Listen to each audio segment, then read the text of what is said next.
The Appalachian Trail, over 2,000 miles of rugged terrain stretching from Georgia to Maine. A place of breathtaking beauty, but also a place where the silence of the wilderness can be broken by something far more sinister. Hikers venture out, seeking adventure, but some never return. What lurks in the dense woods? What unspeakable horrors have unfolded beneath the towering trees? Tonight, we uncover downright terrifying stories from the Appalachian Trail. Stories that will make you think twice before ever stepping foot on those lonely paths. Would you dare hike the trail alone after hearing these stories? Let's find out.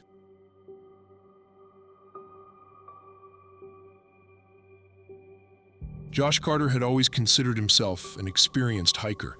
He'd tackled sections of the Appalachian Trail before, but this trip was different. He was going alone. A week of solitude, just him and the wild. It was early October, and the trees were ablaze with the fiery reds and oranges of autumn.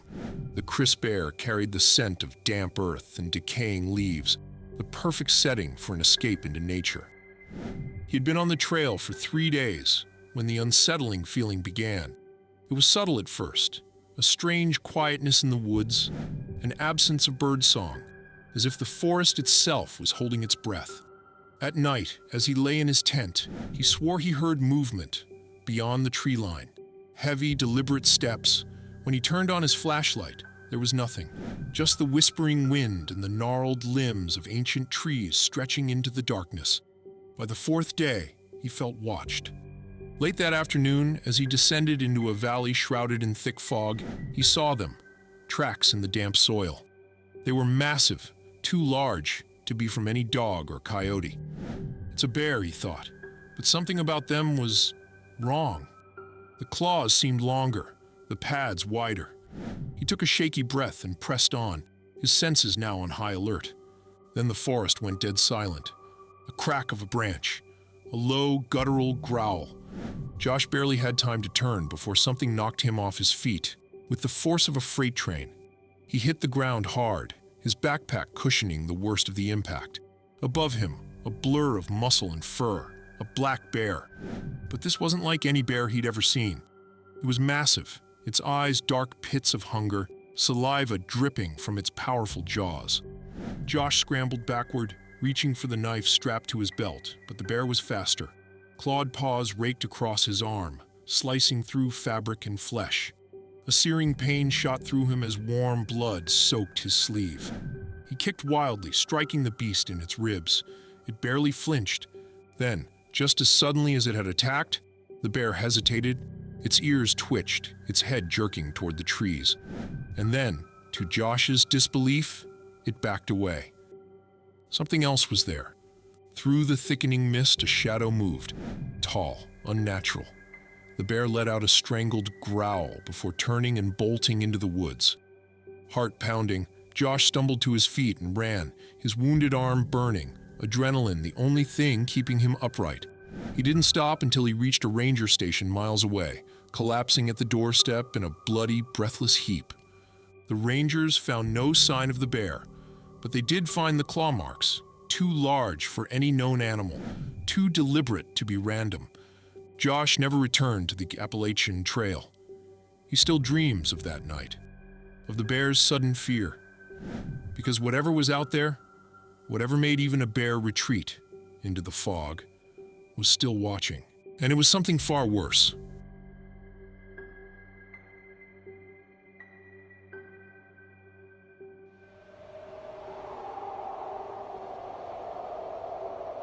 Jason Harris was an experienced hiker.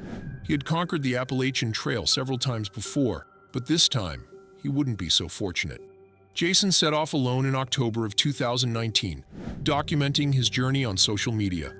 He posted pictures of stunning landscapes, mist-covered mountaintops, and winding trails. But his last known post was different. In the dim glow of dusk, he stood in front of an old wooden shelter deep in the mountains of North Carolina. The caption?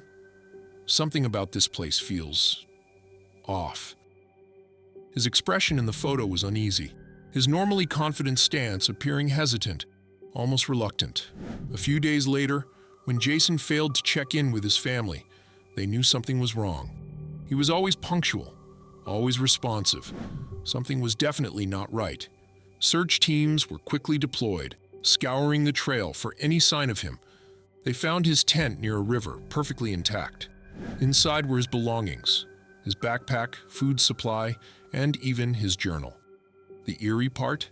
His hiking boots were neatly placed outside the tent, as if he had stepped out barefoot into the night and never returned. Then, rescuers stumbled upon something that sent a wave of unease through the search party. A series of deep, jagged claw marks gouged into the bark of a towering tree. The scratches weren't just random. They were unnervingly deliberate, as if something had been observing him, lurking in the shadows. The gashes were positioned far too high for any known predator in the area, ruling out bears or mountain lions. But they were also too erratic, too wild to be the careful handiwork of a human.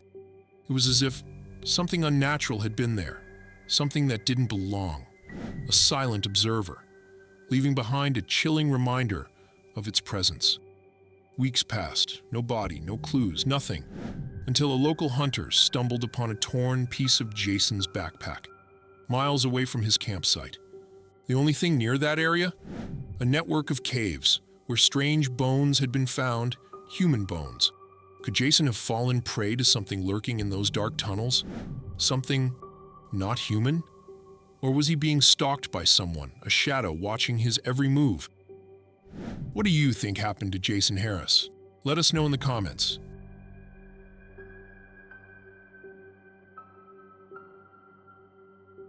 Hello, my name is the caretaker for Santa Fe Summit. I'm here about past 10,000 waves. I think we... 911. What's your emergency? I think someone's following me. I'm on the Appalachian Trail near Blood Mountain. Please send someone. Can you describe them? No. Oh my God. They're right outside my tent. They don't have any. The line cuts off. This call was placed by a hiker named Daniel Riggs in 2021. Search teams found his tent 2 days later, slashed open from the outside. His body was discovered nearly a mile from his last known location, deep in the heart of the forest, where the trees grew so thick that sunlight barely reached the forest floor. His clothes were torn, his limbs twisted at unnatural angles, as if he had been running from something that had caught up to him. But it was his face that haunted those who found him. His mouth was stretched open in a silent scream, his eyes wide and unblinking, frozen in an expression of indescribable terror. The only clue left behind was even more disturbing. Surrounding the area were trees etched with bizarre symbols, deep, precise carvings spiraling around the bark like an ancient script. They weren't letters, not from any known language. Not even experts could decipher their meaning. Some resembled eyes, others twisted figures that seemed to move if stared at for too long. It was as if someone, or something, had marked that place long before Daniel had ever stepped foot there.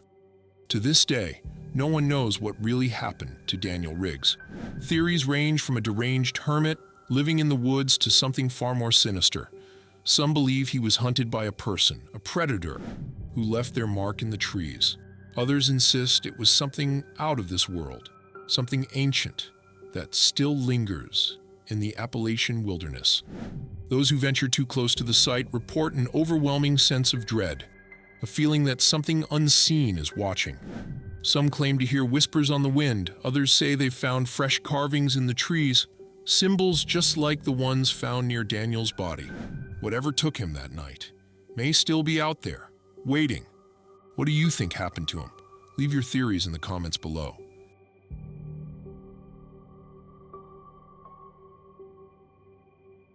Ethan Caldwell was no amateur hiker. He had spent years exploring the backwoods of America, venturing deep into the most isolated trails. So when he decided to take on the Appalachian Trail solo, he was excited. That excitement faded by the third day. It started with small things, his gear being slightly moved when he woke up, the feeling of being watched, the unsettling silence at night, when the usual sounds of the forest just stopped. On the fourth night, Ethan set up camp in a remote section of the trail, miles from any known shelter. As he sat by his fire eating his rations, he heard it, the crunch of footsteps on dry leaves. They weren't animal steps. They were slow, deliberate, human. Ethan turned his flashlight toward the trees. Nothing. He convinced himself it was just paranoia, maybe another hiker nearby. But deep down, his instincts told him otherwise. He barely slept that night. The next morning, he found something wrong outside his tent. A rabbit, skinned, gutted, and strung up by its hind legs from a low-hanging branch, its blood still dripping onto the forest floor. Ethan knew someone had done this, and they had done it close to his camp while he was sleeping. His stomach twisted as he quickly packed his things and moved on, hiking harder and faster than before. Every few minutes, he glanced over his shoulder. His nerves shot.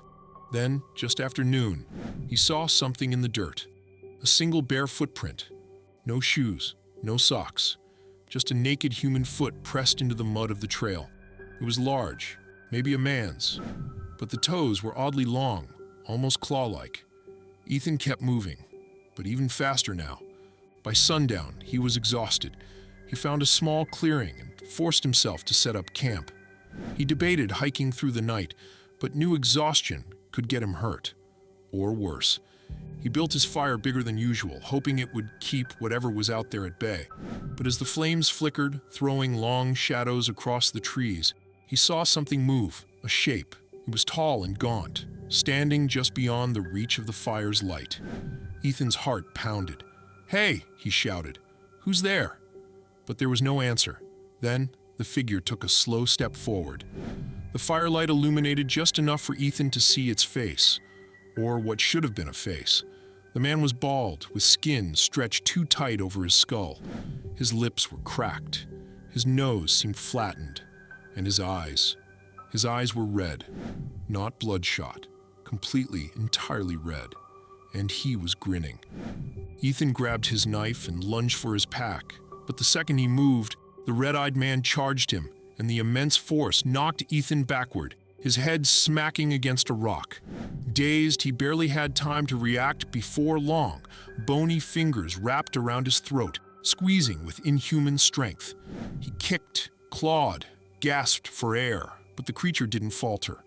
With a final desperate move, Ethan drove his knife into the figure's ribs. The man didn't make a sound, no scream, no grunt, nothing.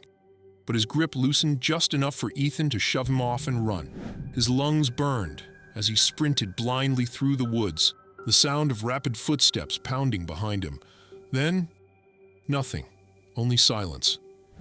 Ethan didn't stop running until he burst onto an open section of the trail, where he collapsed, trembling and gasping for air. He didn't sleep that night. By morning, he made it to a ranger station, bloodied, bruised, and shaking. They searched the area and found his camp. They also found the knife he had dropped, but they never found the man. The only thing the rangers uncovered was another bare footprint, pressed deep into the mud, with streaks of blood leading away from it. What do you think attacked Ethan? Let us know in the comments below. The Appalachian Trail holds more than just beauty. It holds secrets, stories of vanishing hikers, eerie encounters, and horrors that defy explanation. If you ever find yourself alone on the trail and hear something whispering your name, run, because you never know what could be chasing you and what's lurking in the dark. Which story disturbed you the most? Let us know in the comments. And if you enjoyed this terrifying journey, don't forget to like, subscribe, and hit the notification bell. Until next time, stay safe out there.